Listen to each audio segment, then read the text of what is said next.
नमस्कार, मैं हूं आपके साथ आयुषी गुप्ता। 30 अगस्त 2025 यानी आज प्रधानमंत्री नरेंद्र मोदी 7 साल बाद चीन की यात्रा पर पहुंचे। ये यात्रा शंघाई सहयोग संगठन एससीओ शिखर सम्मेलन के लिए हो रही है और इसके साथ ही जापान की उनकी यात्रा भी चर्चा में है। इस यात्रा का वैश्विक और क्षेत्रीय भू राजनीति पर गहरा प्रभाव पड़ सकता है, खासकर भारत पाकिस्तान और भारत चीन संबंधों के संदर्भ में। लेकिन सवाल यह है कि क्या इस यात्रा से पाकिस्तान और उसके सेना प्रमुख जनरल आसिम मुनीर को कोई झटका लगेगा? आइए इस पर विस्तार से चर्चा करते हैं। मोदी की चीन यात्रा का मकसद क्या है?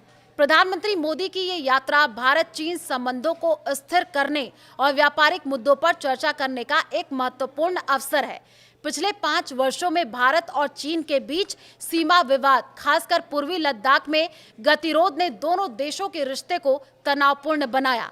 लेकिन हाल के समय में दोनों पक्ष बातचीत के जरिए मतभेद सुलझाने की कोशिश कर रहे हैं। चीनी विदेश मंत्रालय ने मोदी की इस यात्रा का स्वागत किया है और ये संकेत देता है कि चीन भारत के साथ आर्थिक सहयोग बढ़ाने को तैयार है। इस यात्रा में भारत चीन व्यापार, रेयर अर्थ आपूर्ति और उर्वरकों पर प्रतिबंध जैसे मुद्दों पर चर्चा होगी। भारत का चीन के साथ द्विपक्षीय व्यापार इस साल मार्च से 1/3 बढ़ गया है, जो भारत की आत्मनिर्भरता की नीति के विपरीत है। मोदी की ये यात्रा भारत की रणनीतिक स्वायत्तता को दर्शाती है, जो अमेरिका के टैरिफ युद्ध और दबाव के बावजूद अपने राष्ट्रीय हितों को प्राथमिकता देता है। पाकिस्तान पर इसका क्या होगा असर? चीन और पाकिस्तान के बीच गहरे संबंध हैं, खासकर वन बेल्ट वन रोड परियोजना और चीन पाकिस्तान आर्थिक गलियारा सीपीईसी के जरिए। चीन हमेशा से पाकिस्तान का समर्थन करता रहा है और हाल ही में पाकिस्तानी सेना प्रमुख आसिम मुनीर की बीजिंग यात्रा के दौरान चीन ने पाकिस्तान को तीसरी हैंगर क्लास पनडुब्बी सौंपी। ये कदम भारत पाकिस्तान तनाव के बीच महत्वपूर्ण है, क्योंकि ये पाकिस्तान की सैन्य क्षमता को बढ़ाता है। हालांकि मोदी की चीन यात्रा से भारत और चीन के बीच बेहतर संबंधों की संभावना बढ़ सकती है, जो पाकिस्तान के लिए चिंता का विषय हो सकता है। अगर भारत और चीन के बीच सीमा विवाद पर कोई समझौता होता है या आर्थिक सहयोग बढ़ता है, तो ये पाकिस्तान की आसिम मुनीर को झटका है। पाकिस्तानी सेना प्रमुख जनरल आसिम मुनीर के लिए ये स्थिति अप्रत्यक्ष रूप से चुनौतीपूर्ण हो सकती है। भारत की मजबूत कूटनीति और चीन के साथ बेहतर संबंध पाकिस्तान की क्षेत्रीय स्थिति को कमजोर कर सकते हैं। हाल के महीनों में भारत ने पाकिस्तान के खिलाफ कड़ा रुख अपनाया, खासकर पहलगाम हमले और ऑपरेशन सिंदूर के बाद।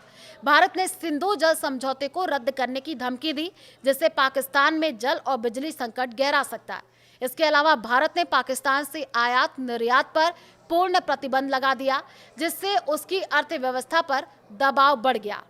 मोदी की चीन यात्रा और भारत की बढ़ती कूटनीतिक ताकत से पाकिस्तान की रणनीतिक स्थिति कमजोर हो सकती है। अगर चीन भारत के साथ संबंधों को प्राथमिकता देता है, तो ये सीपीईसी जैसी परियोजनाओं पर असर डाल सकता है। इससे मुनीर की सैन्य और रणनीतिक योजनाओं को झटका लग सकता है, क्योंकि पाकिस्तान की सैन्य रणनीति काफी हद तक चीन के समर्थन पर निर्भर है। क्या कहता है भू राजनीतिक परिदृश्य?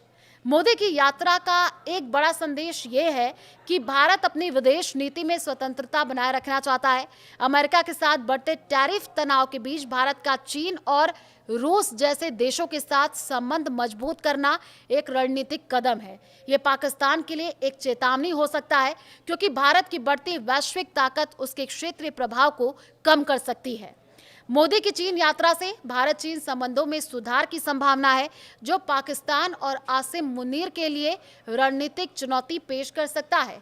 हालांकि ये कहना जल्दबाजी होगी कि यात्रा सीधे तौर पर मुनीर को झटका देगी, लेकिन ये निश्चित रूप से पाकिस्तान की क्षेत्रीय स्थिति को प्रभावित कर सकती है। भारत की मजबूत कूटनीति और सैन्य तैयारियां पाकिस्तान के लिए पहले से ही दबाव बढ़ा रही हैं। चीन के साथ बेहतर संबंध इस दबाव को और बढ़ा सकते हैं।